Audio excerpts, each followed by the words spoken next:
Hello guys, welcome to my YouTube channel.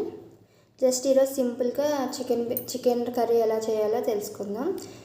First pan పెట్టి ఒక 2-3 table spoon oil వేసి అందులో ఒక 3-4 పచ్చిమిర్చిలు వేసి కొన్ని ఆనియన్స్ వేయాలి.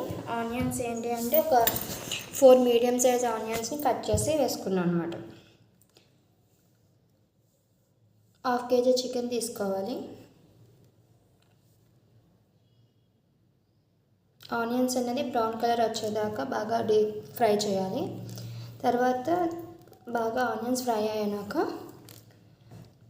చికెన్ పీసెస్ వేస్తున్నాం. మనం మ్యారినేట్ ఏం చేసుకుంటలేదు గైస్, జస్ట్ సింపుల్గా ఎలా చేయాలన్నది చూపిస్తున్నాను.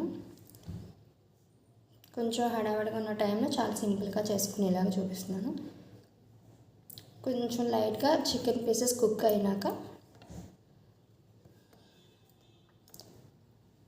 అల్లం వెల్లుల్లి పేస్ట్ ఒక 2-2.5 స్పూన్స్ అల్లం వెల్లుల్లి పేస్ట్ వేసుకోవాలి. అది బాగా పచ్చివాసన పోయేదాకా చికెన్లో బాగా కలిసేలాగా కలుపుకోవాలి.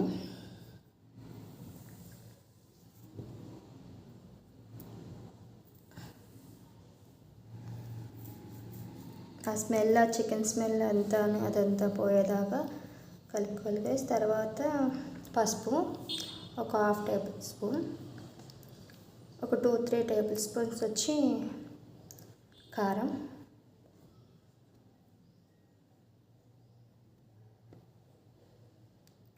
మనకి రుచికి సరిపడా సాల్ట్. నేనైతే ఒక 1.5 స్పూన్ సాల్ట్ వేసాను. మనం టేస్ట్ తగ్గట్టు వేసుకోవచ్చు. కొంచెం కొత్తిమీర, అలాగే గరం మసాలా. నేను ఇంట్లో తయారు చేసి పెట్టుకున్నాను గరం మసాలా పౌడర్.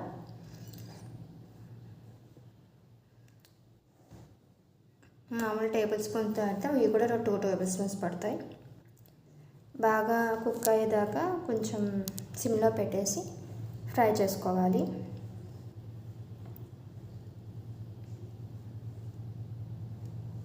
ముక్క అంతా కొంచెం లైట్గా సాఫ్ట్నెస్ రావాలి.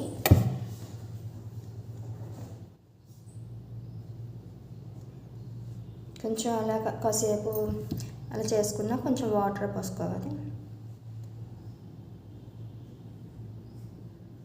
జస్ట్ ఇది మ్యారినేట్ చేసుకోకుండా కూడా చికెన్ కర్రీ ఎలా చేసుకుంటామో సింపుల్గా అని చెప్తున్నాను. అప్పటికప్పుడు మనం చేసుకోవాలి, పెద్ద టైం అక్కర్లేదు అన్నప్పుడు ఇలా చేసుకోవచ్చు. తర్వాత ఒక 15-20 మినిట్స్ అయినాక చికెన్ కర్రీ అన్నది రెడీ అయిపోతుంది.